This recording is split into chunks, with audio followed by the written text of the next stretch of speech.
Sementara itu, operasi justisi juga digelar di 8 titik di wilayah DKI Jakarta pagi tadi. Di Kalimalang, Jakarta Timur, masih ditemukan warga yang tidak mengenakan masker dan tidak menjaga jarak di dalam kendaraan. Tim gabungan TNI Polri dan Satpol PP yang bertugas di checkpoint Kalimalang menjaring pelanggar protokol kesehatan. 4 orang kedapatan tidak menggunakan masker dan 8 kendaraan tidak menerapkan jaga jarak antar penumpang. Mereka lantas diarahkan ke pos untuk didata secara administrasi. 2 pilihan sanksi yang dapat dipilih oleh pelanggar diantaranya sanksi administrasi atau sanksi sosial.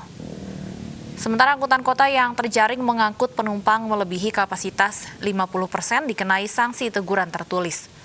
Bila mereka kembali melanggar, maka terancam pemberhentian trayek.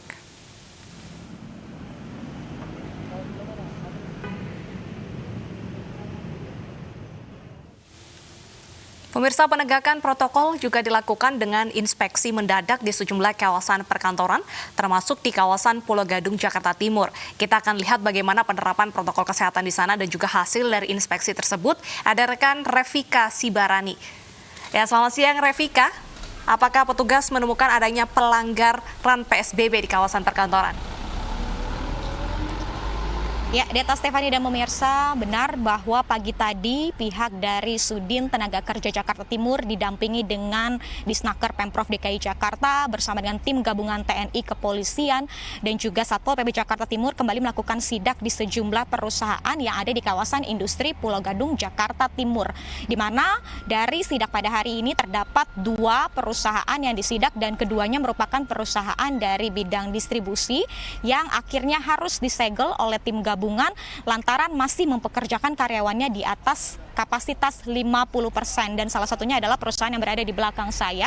Ini merupakan perusahaan distributor dari farmasi yang ternyata masih mempekerjakan karyawannya di atas 50%. Oleh karenanya tim gabungan ini langsung melakukan penyegelan, otomatis aktivitas dari karyawan ini harus terhenti sementara waktu hingga kurun waktu 3 kali 24 jam hingga proses pencabutan segel ini selesai dilakukan. Dapat kami informasikan tadi berdasarkan wawancara kami juga dengan Kasudin Tenaga Kerja Jakarta Timur, ini menyampaikan menyesalkan selain kapasitas yang melebihi 50%, ini juga ternyata perusahaan tidak menempelkan fakta integritas yang seharusnya pihak manajer ini menempelkan agar seluruh karyawan ini dapat menerapkan protokol selama masa PSBB total ini. Dan jika nantinya ada karyawan yang melanggar, ini harus ditegur dengan keras. Dapat kami informasikan jika kita melihat secara luas, tadi kami berbincang dengan pihak dari Kasatpol PP Jakarta Timur, ini menyampaikan dari tanggal 14 September kemarin hingga hari ini sudah terdapat 109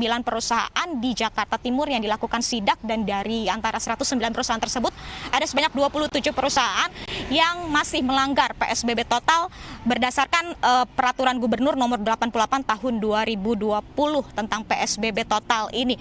Oleh karenanya ini sangat disayangkan dan diharapkan agar masyarakat ini dapat terus secara khusus pihak perusahaan dapat terus menerapkan aturan, mengikuti aturan yang dikeluarkan oleh pemerintah, dan pihak dari tim gabungan juga masih akan terus menyisir seluruh perusahaan yang ada di DKI Jakarta sampai tanggal 28 September mendatang agar perusahaan-perusahaan ini dapat melakukan protokol kesehatan di tengah makin meningkatnya angka positif COVID-19.